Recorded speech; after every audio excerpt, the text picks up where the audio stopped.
Dito tayo sa sementeryo, mga kabayan. Si Busing, bibisitahin daw niya yung kamamatay na tatay lang niya.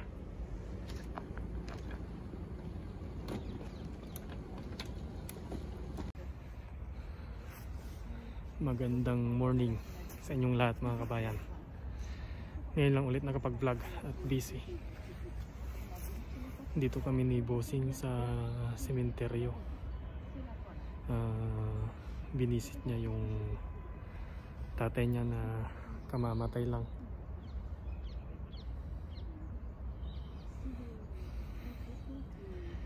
Namatay siya nung nakaraang buwan, mga October yata, first week. Ngayon lang niya na puntahan, mga kabayan. Dahil din daw sa COVID ang kinamatay ng tatay niya. Tsaka medyo may edad na rin, 80 plus, 84 yata. So sinamaan natin siya. Nag-taxi kami, yung special taxi na para sa mga disabled person, para hindi kami mahirapan pag nag-bus. Ang luwang ng sementeryo na to, mga kabayan. Yan, pero yung dito sa kanila, yung parang extension, yung bago pa lang, kasi hindi pa simentado. Itong kanya, lupa pa lang.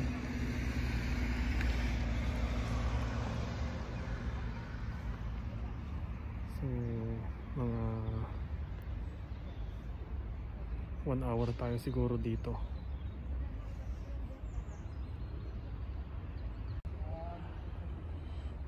Yan, hanggang doon, mga kabayan. Mabilis lang hanapin yung mga patay nila dito, kasi bawat street may number. Kaya kung saang number, kung baga 100 to 120, mas mabilis na makita.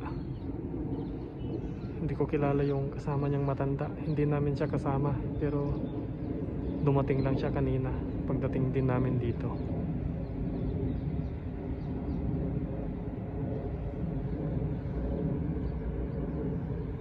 Yan, bago pa lang.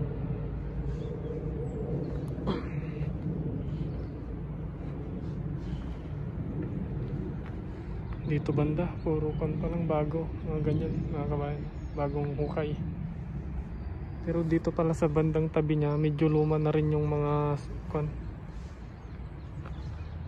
nicho ba tawag dyan. Yan, hanggang doon pa pala, luwang.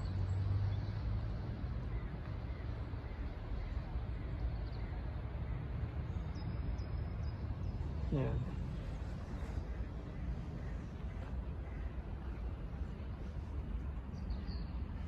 So hintay lang natin si Busing, mga kabayan. A few moments later. Uwi na tayo, mga kabayan. Naihatid ko na si Busing sa bahay nila na galing sementeryo. So uwi din muna tayo at babalik ulit tayo after 2 hours. Alauna na, balik ako ng alas 3 doon mamaya, mga kabayan. Kasi pagkatapos niyang kumain, pinahiga ko siya para makarelax. Kasi masakit na daw yung kanya, likod niya, kaya pinahiga ko. Dito lang naman sa amin to, 12 minutes to walk, malapit lang, kaya lakad lang tayo dito. At mamayang gabi doon naman tayo sa alaga kong matanda. So uwi muna para makakain, mga kabayan. Yan yung malaking Christmas tree namin dito. Pinailawan na yan kahapon ng gabi. Tingnan natin yan mamaya pag dumilim na. Kain na mga kabayan. Yan, dami naming ulam.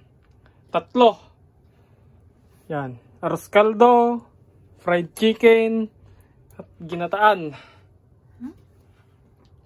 Kain na mga kabayan. Opa, pasok tayo ulit mga kabayan. Tapos na tayong kumain. Nakaligo na rin. Pero malamig. Positive 5 yata yung klima niya. So balikan ko si Bossing, yung kasama natin kanina na pumunta sa sementeryo. Nakahiga yun kasi hindi siya makatayo mag-isa, kaya patayo natin mga kabayan.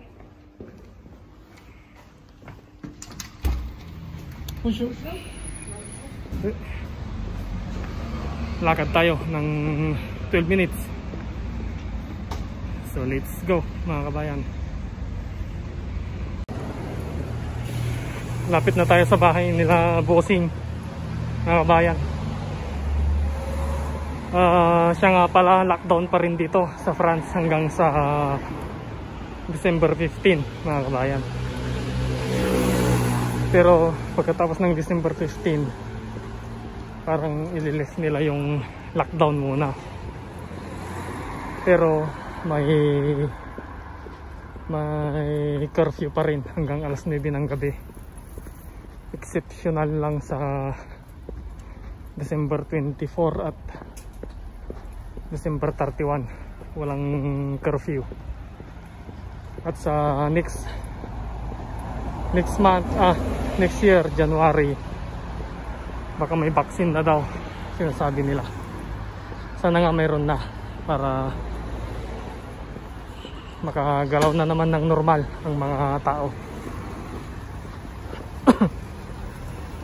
So lockdown pa rin dito hanggang December 15.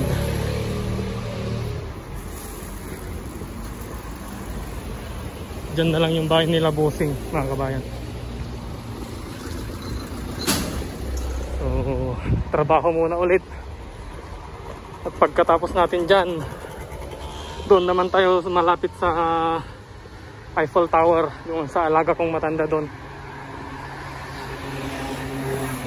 Wala gaanong tao mga kabayan.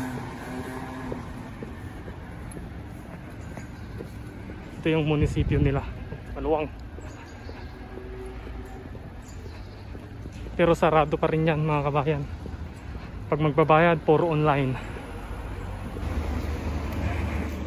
Ayos na mga kabayan, nakalabas na tayo ulit.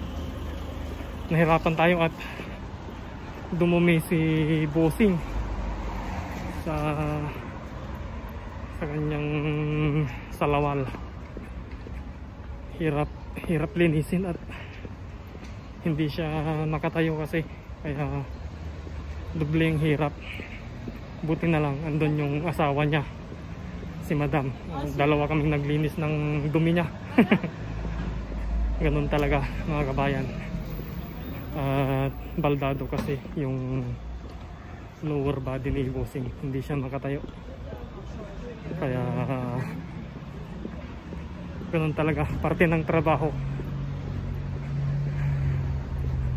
So maaga pa naman bago dun sa pangalawang trabaho natin. 6:30 tayo doon, 4:30 pa lang. Kunin muna natin yung patch ni Bossing, yung patch niya dito sa likod. Ito yung kanya. Kunin ko muna doon sa pharmacy. So lakad-lakad mga kabayan. Ito na yung patch ni Bossing mga kabayan. Nakuha na natin doon sa may Mercury Drug. Hintay tayo dito ng bus 123. Yan pa yung bus. Iuwi ko muna to bago ako pumasok ulit doon sa kabila. Maaga pa naman mga kabayan. tara, ito na yung bus na sasakyan natin.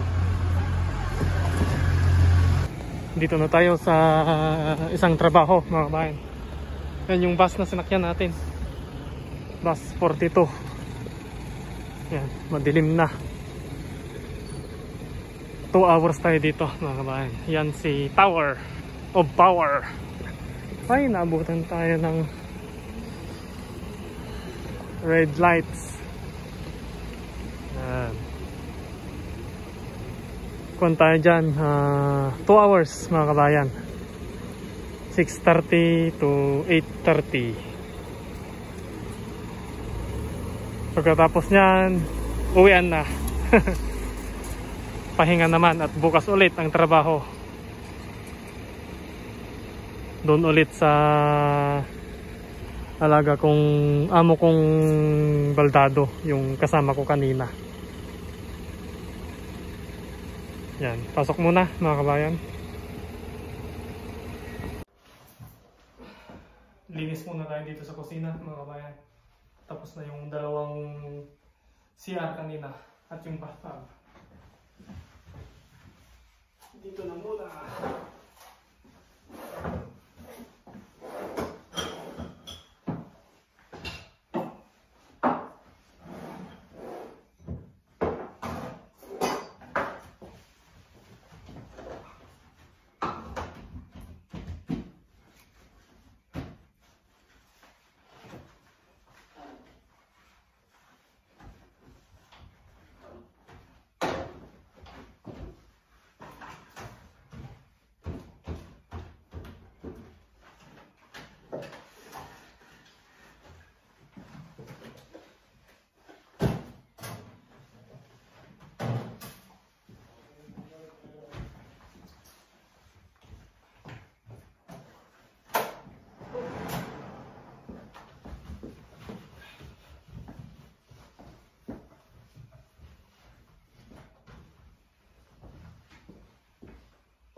A few moments later. Ayos na mga kabayan. Uuwian na. Nakahiga na rin si Busing. Napalitan ko na rin ng diaper, pajama. So, humiga na rin siya mga kabayan. Uwi na rin tayo. Yan si Tower. Pahinga na rin. Bukas ulit doon sa amin, malapit sa amin. Yung alaga kong baldado naman bukas hanggang kanyon mga kabayan, hanggang Linggo. Friday, Saturday, Sunday trabaho ko doon. Dito kay Bossing every night hanggang Friday lang. Pero so hintay tayo ng bus. 13 minutes pa. 4 minutes pala mga kabayan. Yan. So wala gaanong tao pa mga kabayan. Wala pa. Ang bukas ng mga restaurant dito next year pa. January 20 pa. Yun yung sinabi nila. Nung sinabi ng presidente. So malapit na rin na maging normal sana. So hintay lang tayo ng bus mga kabayan para makauwi na rin tayo. Shoutout na rin tayo dito habang naghihintay ng bus mga kabayan. So shoutout sa inyong lahat mga kabayan, lalong lalo na sa mga mahal namin sa buhay dyan sa Pilipinas, sa mga magulang namin. Shoutout sa kanila at sa lahat ng sumusuporta sa YouTube channel natin na Rich Kabayans Vlog. Kung di pa kayo nakasubscribe, click the subscribe button mga kabayan para dumami pa tayo. At sana may natututunan kayong kahit konting inspirasyon sa mga bawat vlog natin, lalong lalo na sa mga kagaya naming OFW at sa kanilang mga pamilya. Maraming salamat po sa suporta at tiwala mga kabayan. Advance Merry Christmas sa ating lahat bago mag-December sa Lunes. Maraming salamat po at mag-iingat pa rin po tayo palagi. At siyempre huwag nating kalimutan ang magdasal ng magdasal siyempre. Para may guide tayo sa araw-araw nating pamumuhay, lalong-lalo na sa mga kagaya naming OFW. Salamat po mga kabayan. God bless as always. Mabuhay ang Pilipinas. Salamat po. Nakababa na tayo ng bus mga kabayan. Yan yung Christmas tree dito sa amin, dito sa Bulon.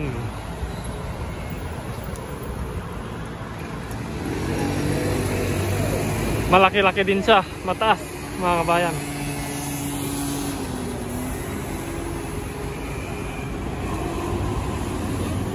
Pinailaw nila yan kahapon hanggang doon sa may street. Kahit pa paano ramdam din yung Pasko.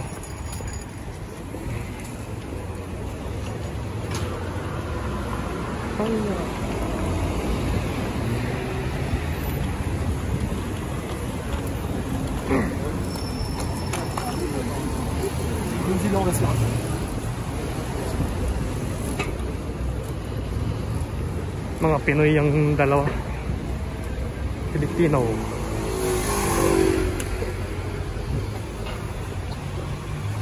Yan mga kabayan, dito hanggang doon.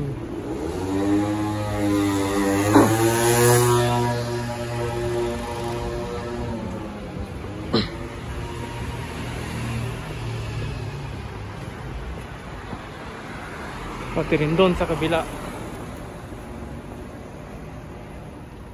So, good night mga kabayan. God bless sa ating lahat.